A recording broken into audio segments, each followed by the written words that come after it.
mga idol, gagawa naman tayo ng maliit na paso lang.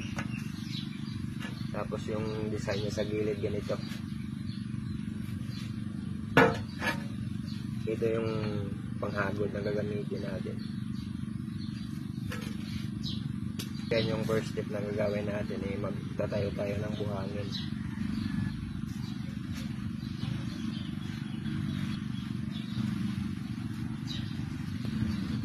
I-compress lang natin to para sa paghagod natin hindi tayo mahihirapan.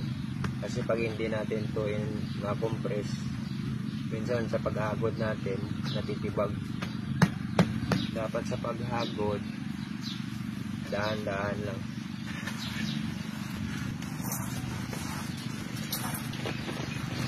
Ito na mga idol, tapos na natin mabuo yung buhangin.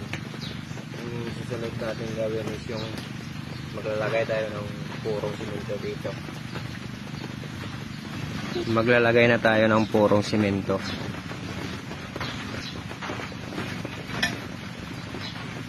Ito, tapos na natin malagyan ng purong simento.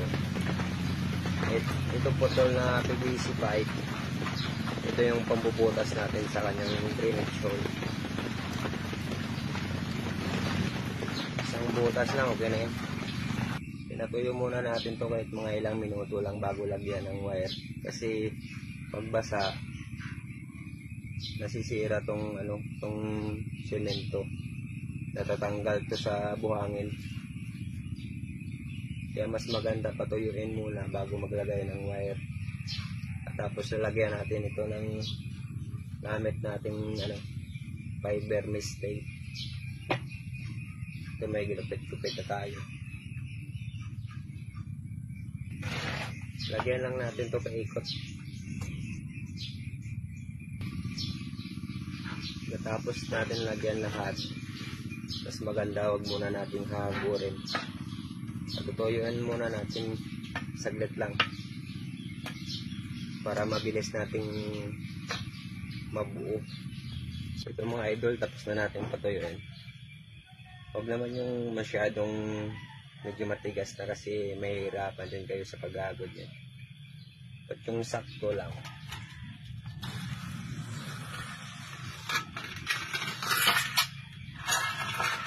Kaya nga mas maganda gumawa kayo ng dalawa. Kasi habang nagpapatuyo kayo ng isa, may ginagawa kayong isa pa rin. Lagyan na natin ng paa mga idol.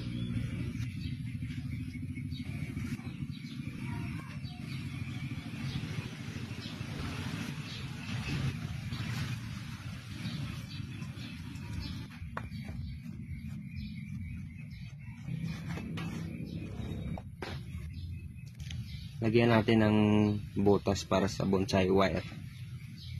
Dagdag drainage hole na rin. Magpifinishing na tayo mga idol.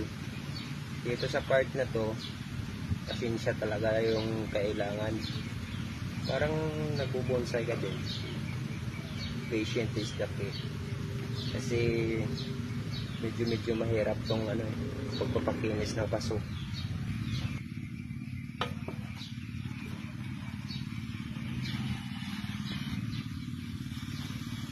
Tapos na nating mapakinis, gagawa naman tayo ng pangtusok para makabuo tayo ng kanyang design.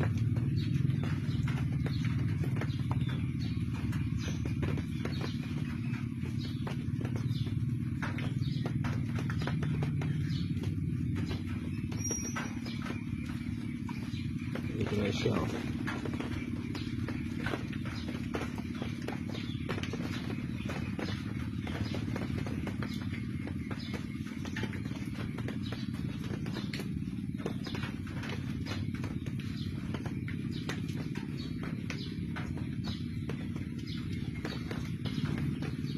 Ito na yung nagawa nating pangtusok. Tapos itutusok lang natin to dito. Tusok-tusokin lang natin to hanggang matapos natin paikot. Ito na siya mga idol, tapos na. Paikot.